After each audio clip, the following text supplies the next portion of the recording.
at the land for the behind the scenes tour. That's right, they just brought back their tour where you get to go behind the attraction of the land. Finally. So not just behind the scenes, behind the seeds, and it's one of the first tours to come back to Disney, other than the last one we showed you, where you got to go to Animal Kingdom, that's right, and hang out with elephants and more. This is also a tour that's super cheap, only $35 for an hour of tons of fun, as well as getting to see some of the most incredible innovations in agriculture, as well as attractions, and much more of what Disney does behind the scenes and how Disney feeds you.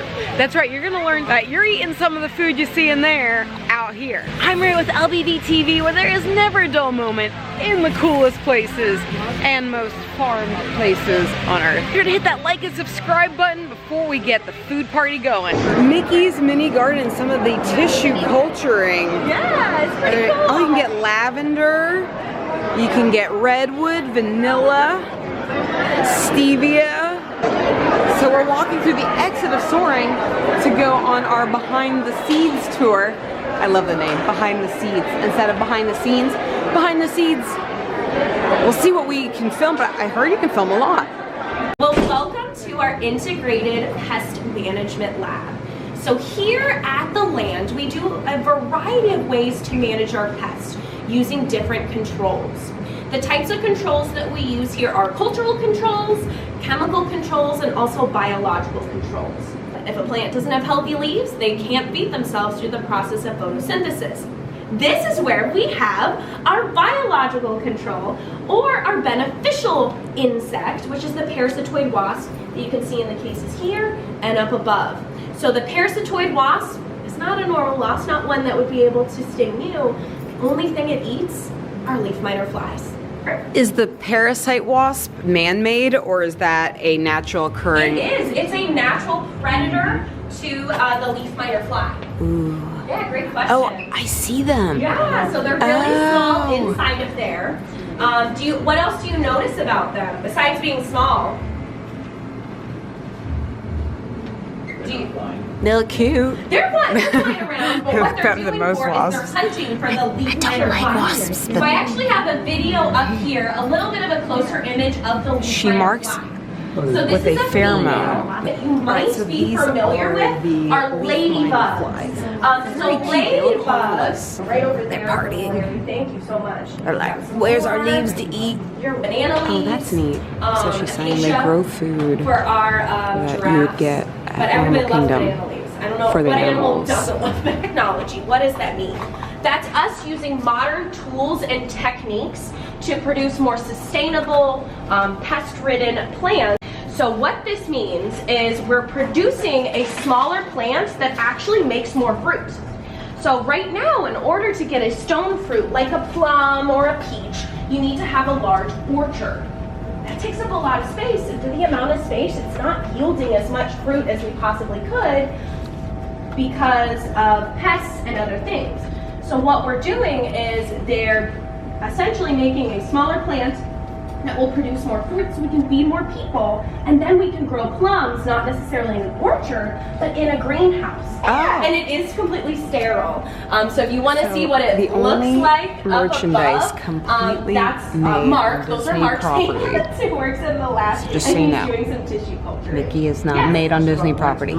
This is the only item, all of it is made on So Disney they property. are, That's really they cool. Are hydroponics.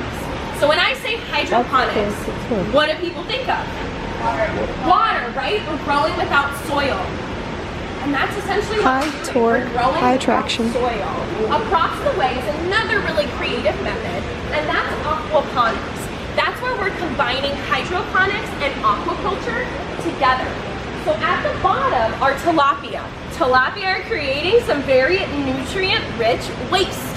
Those plants above, which I believe right now are some basil, the basil is taking up the nutrients and cleaning the water for the fish.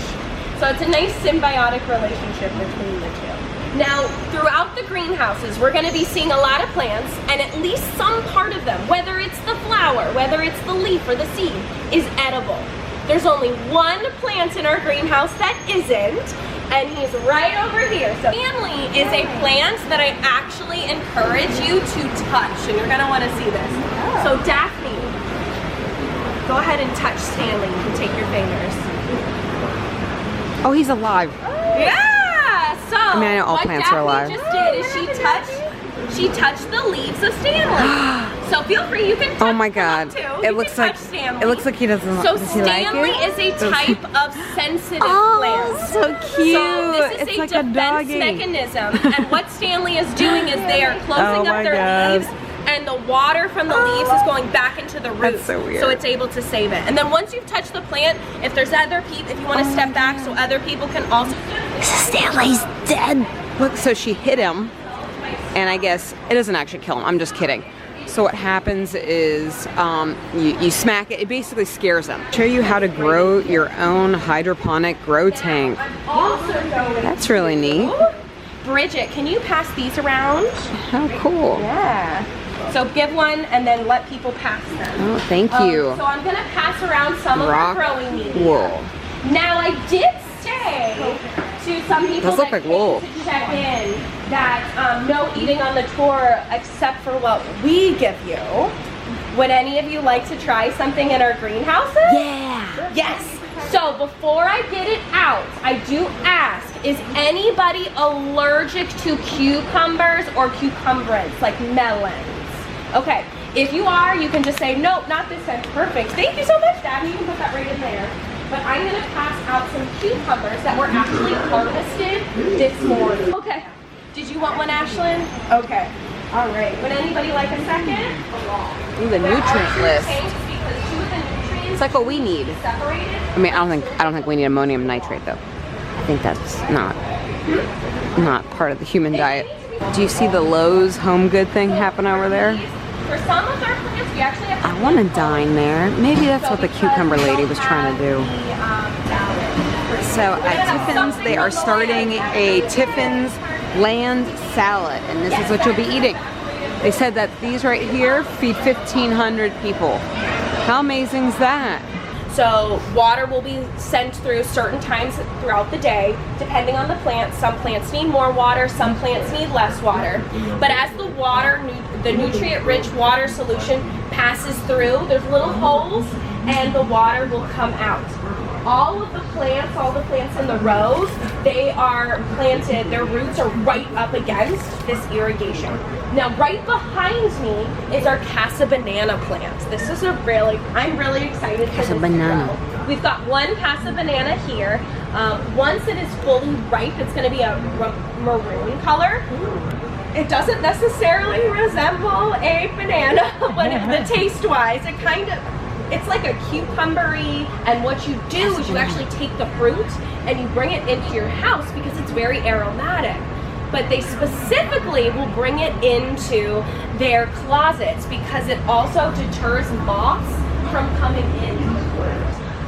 The sorghum, it is a little bit more on like the sweeter side, but both of them are great alternatives, and sorghum is actually one of the most popular grown grains in the world.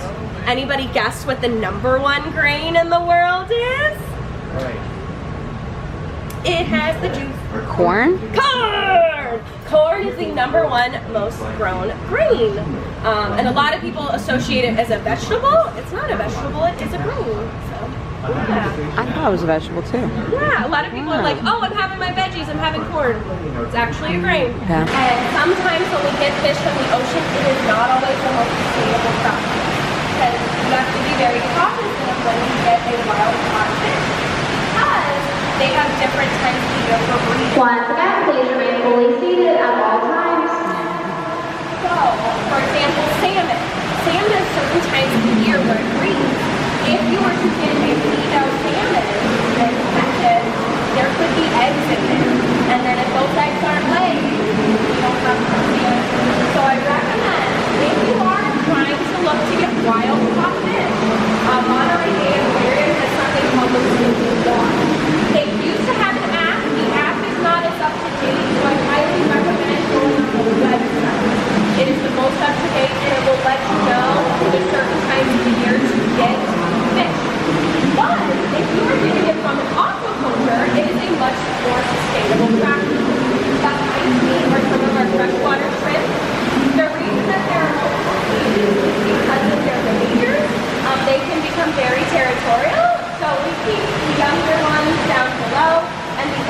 one up top. And here you only see a few catfish. So again, these are more sustainable, realistic fish farms. Does that happen in the regular world? Probably not. Which is why fish farming, it's tough. Like I say, the FDA actually recommends you only eat farmed fish once or twice a month due to the hormones and antibiotics used, because not everybody can make them so open spaced as they do here at Disney World, because it's not economical for a company to farm only 5 fish in a giant tank. Hidden Mickeys everywhere. Right now what she's doing is everybody is getting fish food in their hands. We're all gonna hold it and then throw it in together and see what happens. Maybe they're gonna freak out. And like the people, when I get to 3, bump it in, right? 1, 2, 3. Some friends really like this. They're going crazy. If you go 1, 2, I've also got some fancy texture. Well, I don't think that's gonna happen. So this was the tilapia, and that is one of the most popular. Shows you the ingredients in the fish meal, and they actually are eating a lot of what we eat, like fiber and protein. Oh, look how cute they are. Oh, they're very pretty. They're like pearlescent. Ooh, banana trees. There's little bananas.